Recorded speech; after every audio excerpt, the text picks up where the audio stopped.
आधी रात का पहर था। चारों तरफ घना जंगल। एक लड़की डरी सहमी सी अंधेरे के बीच खड़ी थी। ये मैं कहाँ आ गई? क्या मैं सही जगह हूँ?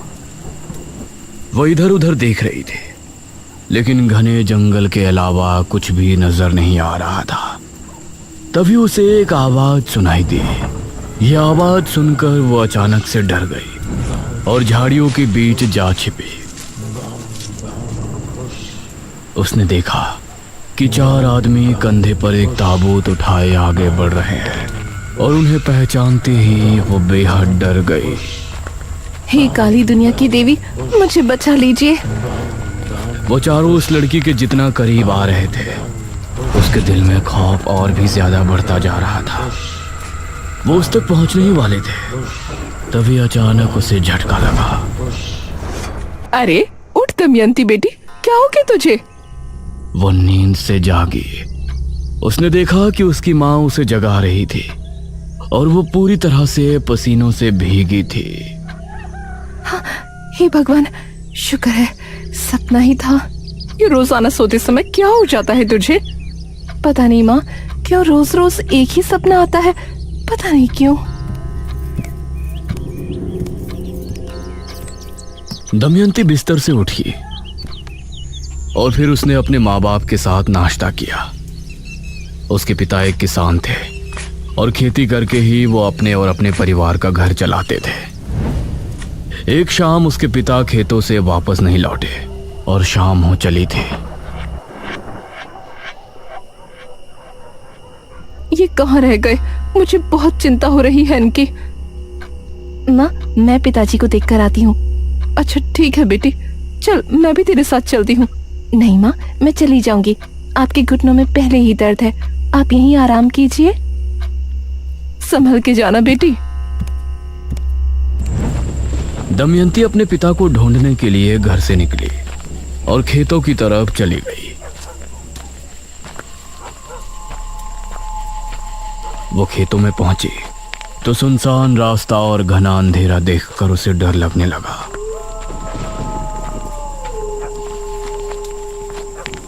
हे भगवान, रात में तो ये इलाका कितना डरावना लग रहा है। वो तेज तेज कदमों के साथ आगे बढ़ रही थी।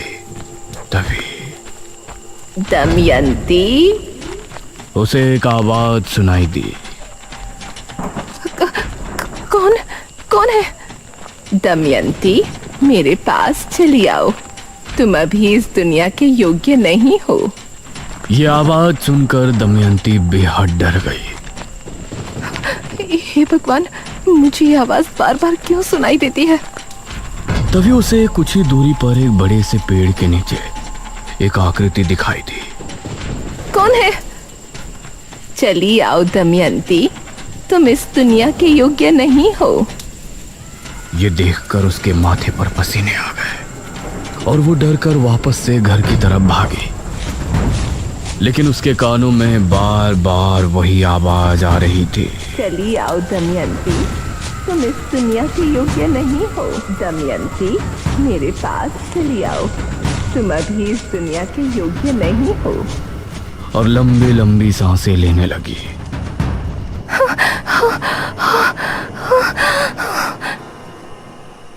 अरे दमयंती बेटा, क्या हुआ? माँ, माँ।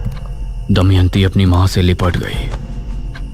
तभी उसके पिता बोले, बस नाटक शुरू। क्यों गई थी तू खेतों में, बता मुझे। पिताजी, मैं तो आपको देखने गई थी। तू चुप कर।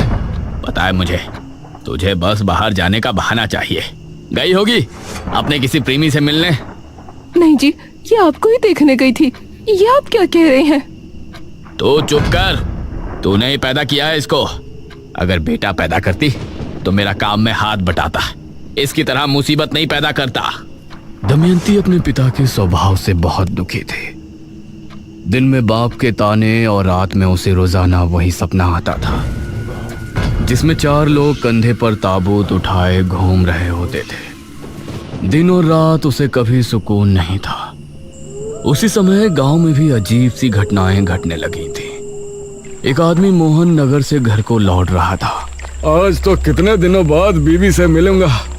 आज की रात बहुत खूबसूरत होगी।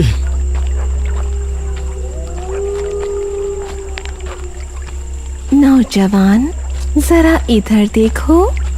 यह आवाज सुनते ही मोहन ने पीछे पलट कर देखा। उसने पाया कि पीछे भड़कीले कपड़े पहने एक लड़की खड़ी है। गोरा मखमली बदन, काले घने बाल, वो कोई अप्सरा लग रही थी। उसके चेहरे पर नकाब लगा था। इसके बावजूद उसकी नीली आंखें मोहन के दिल पर किसी तेज खंजर से ही गहरा हमला कर रही थी। कौन हो तुम? मेरे करीब आओ मोहन, अपनी पत्नी को भूल जाओगे। ये सुनकर मोहन के चेहरे पर मुस्कान छलक आई और वो भागकर झट से उस लड़की के गले लग गया।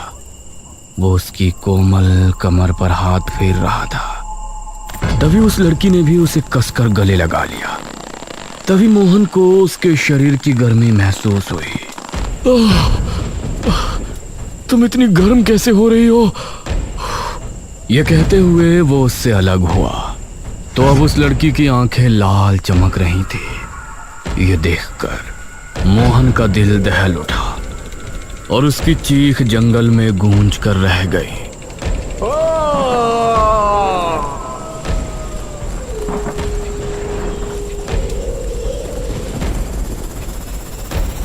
कुछ देर बाद मोहन की लाश एक पेड़ की डाल पर लटकी थी। उसका शरीर पूरी तरह से पीला पड़ा था। गांव के लोग इन घटनाओं से परेशान थे और दमयंती के साथ अभी भी उसके पिता की तरफ से बुरा व्यवहार चल रहा था। इसी तरह उसकी उम्र 25 साल हो गई थी और अब उसकी मां को उसके विवाह की चिंता होने लगी थी। हमारी दमयंती विवाह के योग्य हो गई है जी। हमें लड़का देखना शुरू कर देना चाहिए।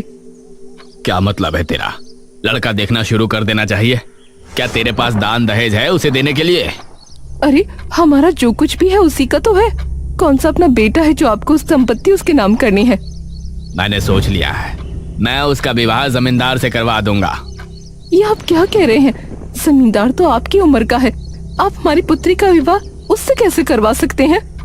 ये सब दमयंती अपने कमरे से सुन रही थी और मन ही मन वो अपने आप को कोस रही थी। मैंने उससे बात कर ली है, वो विवाह भी करेगा और हमें 50,000 स्वर्ण मुद्राएं भी देगा। क्या आपने अपनी पुत्री का सौदा कर लिया? 5,000 मुद्राओं के लिए आप उसको बेच देंगे? ये सुनकर दमयंती के पैरों तले जमीन निकल गई और वो उसी रात को अपने माता पिता के सोने के बाद घर से भाग निकली। कहते हैं इंसान का सबसे बड़ा दुश्मन उसका अकेलापन होता है, जो अब उसके साथ था। जिन अंधेरों से उसे डर लगता था अब वो उसका सामना कर रही थी।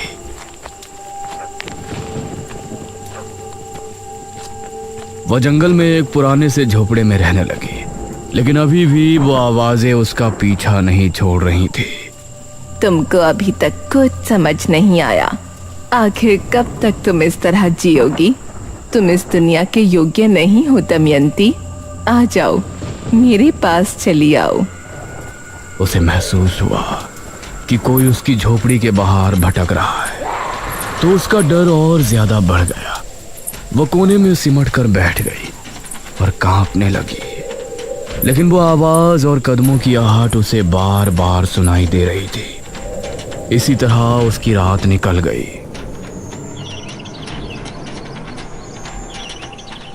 मैं यहाँ नहीं रह सकती। मुझे इंसानों के बीच ही रहना होगा, वहीं मैं सुरक्षित हूँ। इसी सोच के साथ दमयंती उस समय विजयनगर के राजा भीम सिंह के यहाँ हाजिर हुई। उसे देखकर महाराज के मन में अजीब भावनाएं उत्पन्न होने लगीं। सुंदरी, कौन हो तुम? दमयंती ने महाराज को अपनी पूरी जीवन गाथा सुनाई, जिसे सुनकर महाराज को बहुत आश्चर्य हुआ। दमयंती, हमें बहुत अफसोस है कि आपके साथ इतना कुछ हुआ, सिर्फ इस वजह से कि आप कन्या हैं। इतना कुछ होने के बाद भी आपने कोई गलत कदम नहीं उठाया। हम आपकी सराहना करते हैं और आपको अपने महल में रहने का प्रस्ताव रखते हैं। ये सुनकर दमयंती बहुत खुश हुई। महाराज की जय हो, महाराज भीम सिंह की जय हो। दमयंती को महाराज ने एक कक्ष दे दिया और वो उसमें आकर बहुत खुशी थी। कितने न्यायप्रिय राजा हैं भीम सिंह। जहाँ हमारे पिता ने हमें उनके घर में बोझ समझा, वहीं महाराज ने मुझे अपने इतने बड़े महल में जगह दे दी। ये तुम्हारी गलत सोच है दमयंती। तुम इस दुनिया के योग्य नहीं हो। मेरे पास चली आओ। यह आवाज सुनकर दमयंती ने अपने कानों पर हाथ रख लिया। नहीं। तभी उसके दरवाजे पर दस्तक हुई। दमयंती जी। उसने उठकर दरवाजा खोला तो एक सिपाही सामने खड़ा था। दमयंती, तुमको महाराज ने बुलाया है। क्या महाराज ने हमें बुलाया है इतनी रात में? जी, जल्दी चलिए वरना वो क्रोधित हो जाएंगे। यह सुनकर दमयंती उस सिपाही के साथ कक्ष से निकली और महाराज के कक्ष में पहुंची, जहां महाराज मदिरा पान कर रहे थे। आओ दमयंती, आओ, बैठो। यह सुन दमयंती उनके सामने जाकर बैठ गई। दमयंती, हमने तुमसे ज्यादा खूबसूरत कन्या अपने पूरे जीवन काल में नहीं देखी। महाराज, हमने भी आपके जैसा कोमल हृदय पुरुष अपने जीवन काल में नहीं देखा। हम सोच रहे थे आपको अपनी रानी बनाए, लेकिन ये क्या महाराज, ये आप क्या सोच रहे हैं? अगर आपकी जाति ऊंच होती तो हम आपको रानी बना लेते। महाराज, मैं आपकी दासी बनके ही खुश हूँ। मुझे रानी बनने का कोई लोभ नहीं। अवश्य, आप हमारी मुख्य दासी हैं। ये कहकर महाराज ने उसका हाथ पकड़कर उसे अपने करीब खींच लिया। महाराज, ये आप क्या कर रहे हैं? महाराज ने दमयंती को कसकर गले लगा लिया। तुम हमारी दासी हो, एक दासी का कर्तव्य पूर्ण कीजिए। ये सुनकर दमयंती हैरान रह गई। उसकी चीखें कक्ष के बाहर तक जा रही थी। नहीं, छोड़िए मुझे, छोड़िए, नहीं। और उसके बाहर खड़ा पहरेदार भी उनको सुनकर मुस्कुरा रहा था।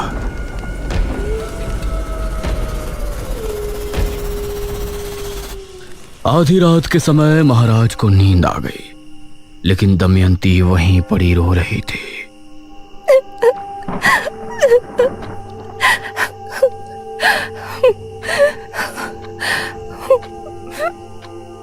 उसने एक बार महाराज की तरफ गुस्से से देखा और फिर बाहर निकली। उस समय बाहर खड़ा पहरेदार भी सो गया था। अब दमयंती महल से भी चुपचाप निकल आई, लेकिन अब उसे समझ नहीं आ रहा था कि वो कहाँ जाए। वो आंसू बहाती हुई सुनसान रास्ते से आगे बढ़ रही थी। तभी उसे कुछ याद आया। सही थी तुम। मैं इस दुनिया के योग्य नहीं हूँ। कोई मुझे कुछ नहीं समझता। मुझे तुम्हारी जरूरत है। मुझे पता था कि तुम एक दिन मेरी पुकार जरूर सुनोगे। हाँ, अब मुझे समझ आ गया है। लेकिन अब तुमको भी मेरे सामने आना होगा। कहाँ हो तुम? जहाँ तुम हो उससे दक्षिण दिशा में कुछ कदम की दूरी पर शमशान भूमि से 2 कोस दूर मैं तुम्हारा इंतजार कर रही हूँ। दमयंती दक्षिण दिशा में रवाना हुई।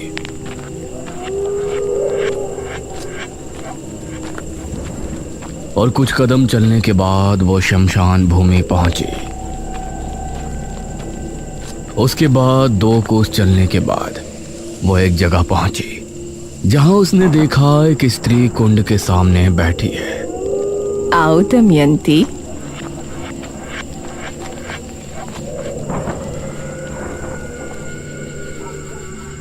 कहिए, आप मुझे कैसे जानती हैं? आपकी आवाज मुझ तक कैसे पहुंचती थी? वो सब मेरी शक्तियों का असर था। मैं एक सिद्ध तांत्रिका हूँ। मुझे तुम्हारी जरूरत है और तुमको मेरी। बहुत कम लोग ऐसे होते हैं जो भगवान के खेल को समझते हैं, जो हमेशा हम मनुष्य को परेशानी में डालता है, भूखमरी लाता है, भूकंप लाता है, कभी मनुष्यों द्वारा तो कभी सीधे तौर पर हमें परेशानियां, दुख, दर्द देता रहता है। लेकिन फिर भी लोग उसकी पूजा उपासना करते हैं।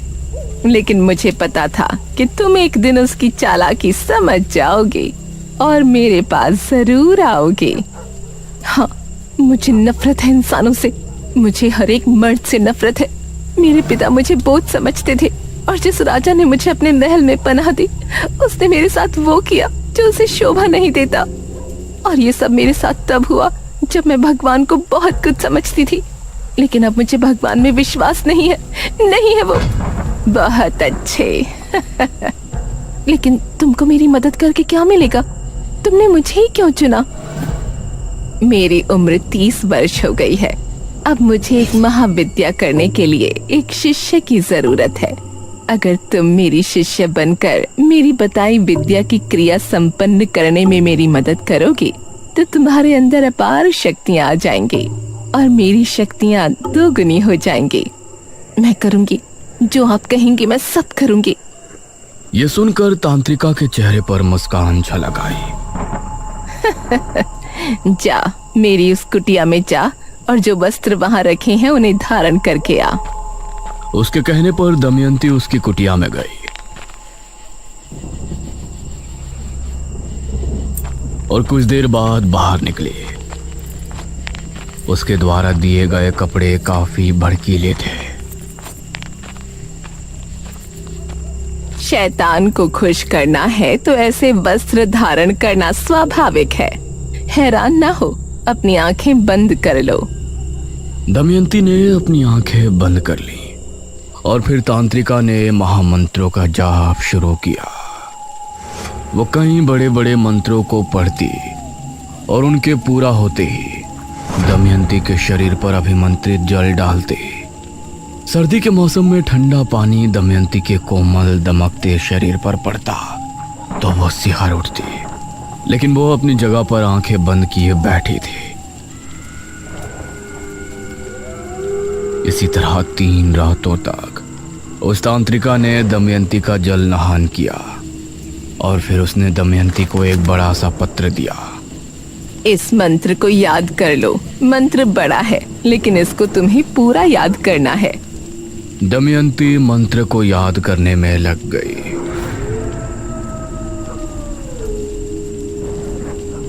वह पूरे दिन उस पत्र को लेकर बैठी रहती और करीब 4 दिनों में जाकर तांत्रिका, अब मुझे वो मंत्र पूरा याद हो गया है। बहुत अच्छे।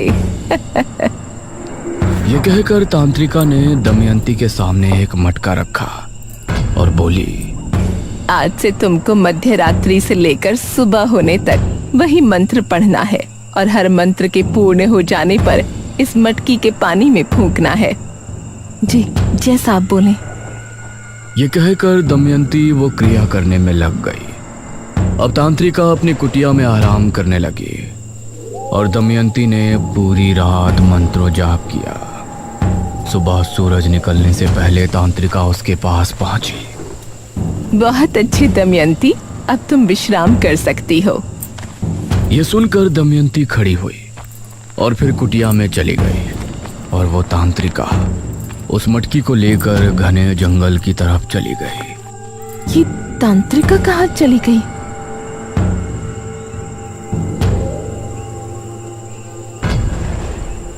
अब दमयंती इसी तरह से रोजाना मंत्रों को जाप करके मटके में फूंकती और फिर तांत्रिका उसे उठाकर जंगल की तरफ चली जाती। और ये देखकर न जाने क्यों दमयंती के दिल में सवाल उठ रहे थे। ये तांत्रिका आखिर रोजाना जाती कहाँ है? एक दिन दमयंती चुपचाप तांत्रिका के पीछे चली गई। तांत्रिका बहुत ही घने जंगल में जा रही थी। जहां जाते समय दमयंती को भी डर लग रहा था। उसने देखा कि तांत्रिका एक बड़ी सी मूर्ति के सामने जाकर रुकी और उसने अपना नकाब हटाया तो पता चला उसका आधा चेहरा झलसा हुआ था। ये देखकर दमयंती चौंक पड़ी। शैतानों की देवी, क्रिया पूरी होने वाली है, अपना आशीर्वाद दीजिए। उसके इतना कहते ही उस मूर्ति से एक दिव्य रोशनी निकली और फिर वो उस मटके के अंदर चली गई। धन्य हो शैतानों की देवी। ये कहकर वो झाड़ियों में चली गई। ये कहाँ गई? तभी झाड़ियों में हलचल हुई। तांत्रिका वहां से एक लड़के को निकाल कर लाई। पैर रस्सी से बंधे थे। तभी तांत्रिका की आंख लाल होकर चमकने लगी और उसने उस लड़के पर हमला बोल दिया। तांत्रिका ने उस लड़के के साथ वो किया जो दमयंती के लिए देखना बहुत ही भयानक था और कुछ ही देर में वो लड़का मृत हो गया। उसका शरीर नीला पड़ गया। ये तो एक डायनी है, तांत्रिका नहीं। क्रिया पूर्ण होते ही मैं इस मटकी का भी मंत्रित जल पी लूंगी और तभी मैं कर्ण पिशाचिनी की शक्तियां भी हासिल कर लूंगी।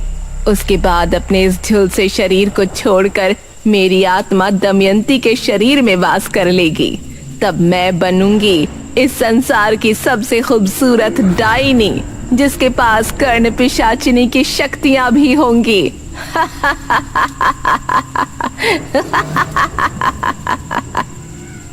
ये सुनकर दमयंती के पैरों तले जमीन निकल गई।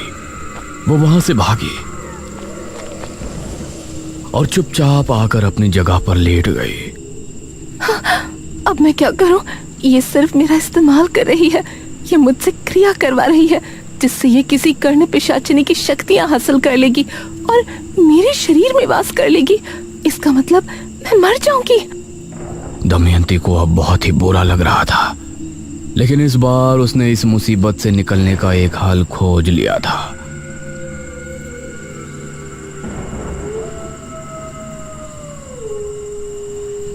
वो अगली रात भी क्रिया करने के लिए पहुंची।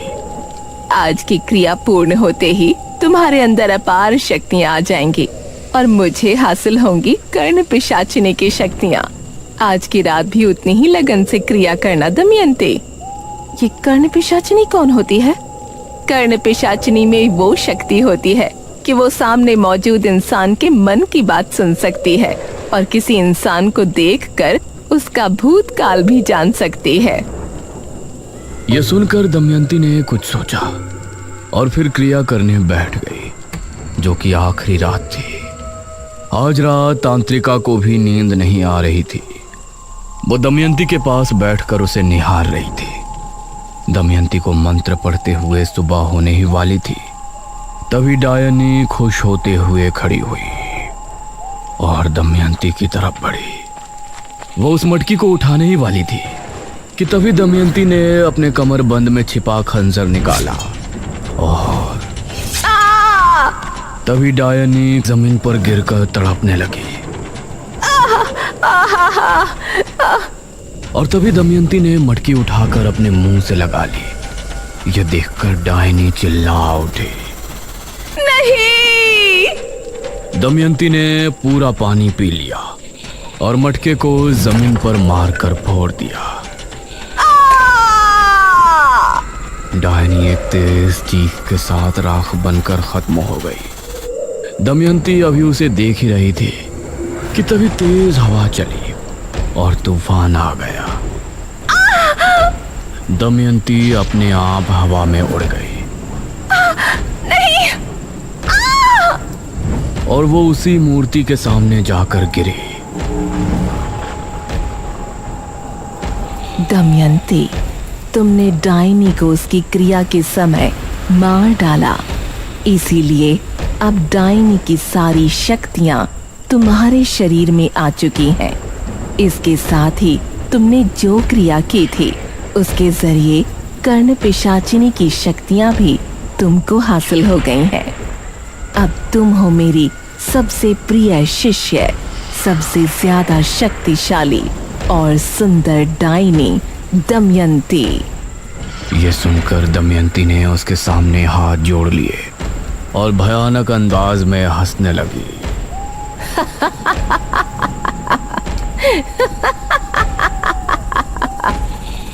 दमयंती के साथ आगे क्या होगा और उसका निशिर मोलो के साथ क्या संबंध है, ये जानने के लिए बने रहिए ताबूत के अगले भाग में भी।